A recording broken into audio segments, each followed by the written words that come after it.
ஆனா எனக்கு என் மைண்ட்ல ஓடுறதெல்லாம் ஒரே ஒரு விஷயம் தான், லவ் லவ் லவ். எவ்வளவோ பொண்ணுங்க பின்னாடி நான் சுத்தி இருக்கேன் மச்சான். ஆனா இப்ப என் பின்னாடி 3 பொண்ணுங்க சுத்துறாளுங்கடா. பார்க்க வேற சூப்பரா இருக்காளுங்க மச்சான். 3 படத்துல தனுஷ் இப்ப பண்ணாருல, எனக்கு அது ரொம்ப பிடிக்கும்டி.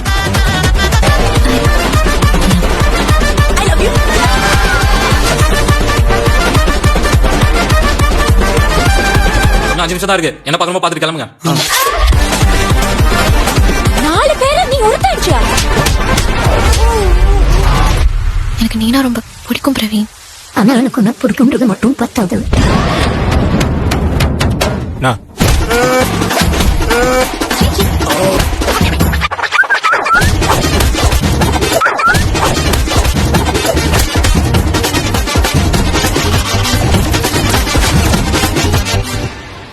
எக்ஸ்கியூஸ் மீ, உங்க 2 பேர் நெக்ல ஏதோ இருக்கு. காதல் கல்யாண